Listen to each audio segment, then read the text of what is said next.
कि मोदी जी रोको जो गाजा में जुल्म हो रहा है फलस्तीनियों पर।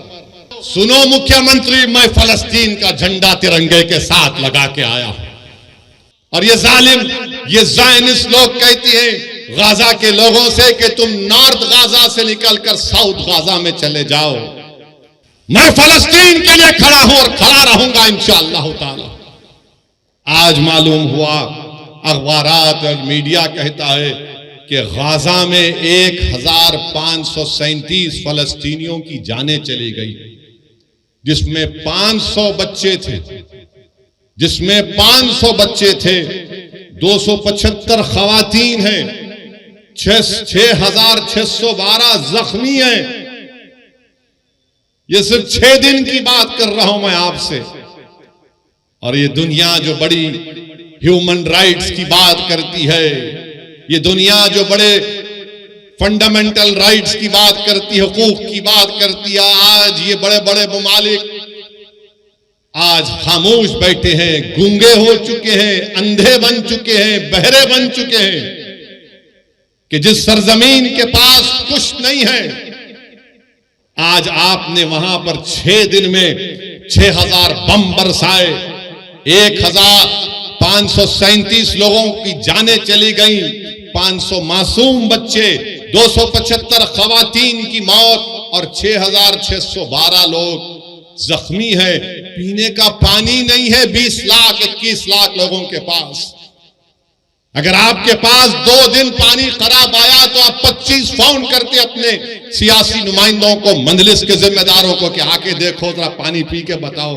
पीने को पानी नहीं है मेरे भाई, खाने को खाना नहीं है गाजा के लोगों के पास, अस्पताल में दवाएं खत्म हो चुकी हैं, ऑक्सीजन तो दूर की बात। और ये जालिम, ये ज़ायनिस्ट लोग कहती हैं गाजा के लोगों से कि तुम नॉर्थ गाजा से निकलकर साउथ गाजा में चले जाओ। पूरी बिल्डिंगें बर्बाद, बेघर हो चुके हैं। हम नजारे देख रहे हैं कि 10-11 साल का बच्चा जख्मी है, बाप जख्मी है, बजाय बाप अपने बेटे को हिम्मत दिलाए, 12 साल का बच्चा कह रहा है कि अब्बा रोना बंद करो, मैं अच्छा हूं। बिल्डिंग गिरी हुई है, बिल्डिंग के मलबे से लाशें निकल रही हैं, मासूम बच्चों को निकाला जा रहा है, मगर दुनिया खामोश है।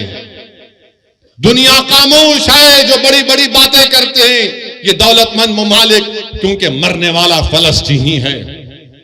यकीनन जो तशद्दुद होगा, वायलेंस होगा, हम कंडेम करते उसको, चाहे कोई भी करो, वायलेंस रास्ता नहीं है। मगर ये बताओ ये कौन से वायलेंस है? ये तो नस्ल कशी है, ये तो आप उनको खत्म कर रहे हैं, आप उनको बिल्कुल खत्म, सफ़े हस्ती से मिटाना चाहते हैं, जिसको अंग्रेजी में कहते हैं एथनिक क्लेंसिंग हो रहा है फलस्तीनियों का।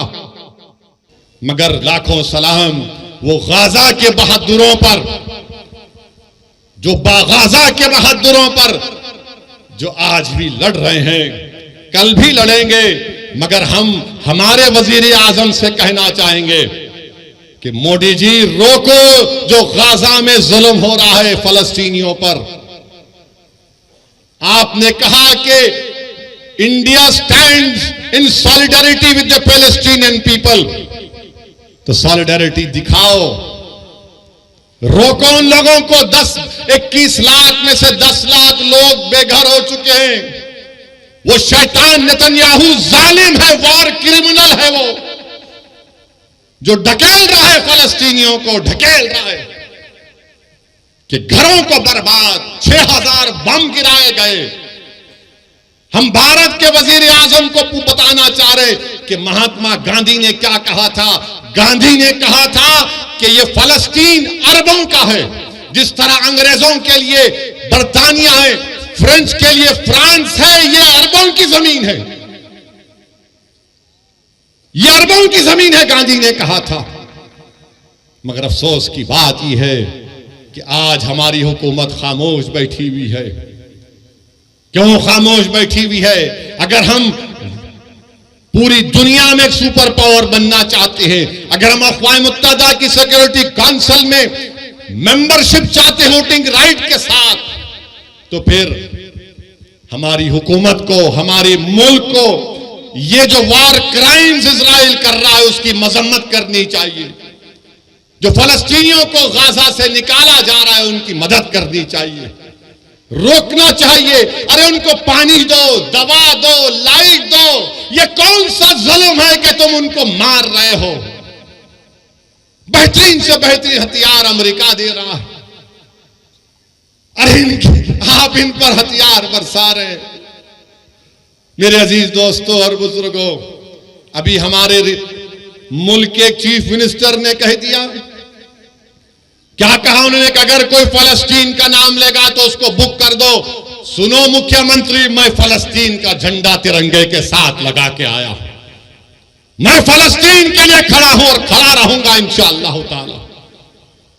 फलस्तीन सिर्फ मुसलमानों का, अरबों का मसला नहीं, फलस्तीन इंसानियत का मसला है। और हम उस बाबा मुख्यमंत्री से कहना चाहेंगे, अगर आपको केस बुक करना है तो विजारत खारजा MEA पर केस बुक करना पड़ेगा। अगर कई यूपी में मोदी जी आ गए तो उन पर भी केस बुक करना पड़ेगा आपको। मेरे अजीज दोस्तों और बुजुर्गों, मेरी आप तमाम से गुजारिश है कि अपनी दुआओं में इन गाजा के मजलूमों के लिए दुआ करिए।